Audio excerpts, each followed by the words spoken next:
बसकंगनी लोकसभा चौमरनो कितिंगी शालका त्रिपुरा लोकसभा अचुक थायो बीजेपी त्रिपुरा मथानी अंगई बताइनाय कैंडिडेट महारानी कीर्ति सिंह देबरमा नतई बदलनी कॉग लामपांदा अचुक जखा आम्बासा टाउन हॉल आरो मानजा फाइक्या कैंडिडेट महारानी कीर्ति सिंह देबरमा मानजा फाइक्या त्रिपुरा हामक्राय मंत्री विकास देबरमा बीजेपी हासे कास्को राजीव भट्टाचार्यनो खुबै बीजेपी नि कुबुन नांनाय सुनाय आदंर তো আছেন যে আমাদের লোকসভা নির্বাচন 2024 এই লোকসভা নির্বাচনে আমাদের ইতিমধ্যে নির্ঘণ্ট ঘোষণা হয়েছে। পশ্চিম আসনে 19 এপ্রিল এবং পূর্ব আসনে 26 এপ্রিল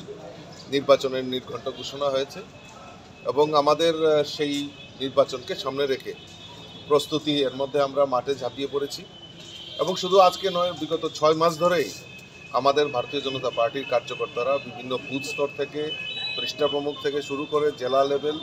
প্রত্যেক কার্যকর্তা একটাই সংকল্প যে মোদিজিকে আবারও তৃতীয়বারের মতো দেশের প্রধানমন্ত্রী বানাতে হবে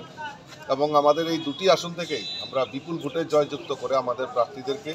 মোদিজির হাতকে শক্তিশালী করার লক্ষ্যে আমরা পাঠাবো এবং পশ্চিম আসনে আমাদের প্রস্তুতি বৈঠক হয়েছে। আজকেও বিশেষভাবে আমাদের এই পূর্ব আসন নিয়ে আমাদের এই ধলাই জেলাতে আম্বাসাতে আজকে প্রস্তুতি বৈঠক কীভাবে আমরা নির্বাচনকে পরিচালনা করব সেই সম্পর্কে আমাদের কার্যকর্তাদের এখানে ডাকা হয়েছে। রাজ্যের মাননীয় মুখ্যমন্ত্রী এখানে উপস্থিত থাকবেন, আমাদের যিনি প্রার্থী কীর্তি সিং দেববর্মা উনিও উপস্থিত থাকবেন। আর একটাই সংকল্প যে আমরা দুটি আসনেই বিপুল ভোটে জয়যুক্ত করে বিরোধীদের জামানত বাজেয়াপ্ত করে আমরা মোদিজির হাতকে শক্তিশালী করব সেই সম্পর্কে এটা আমরা আজকে ঠিক করব। আজকে আপনাদের স্যার এখন জনসাধারণের কিছু প্রশ্ন যে পূর্ব লোকসভা আসনে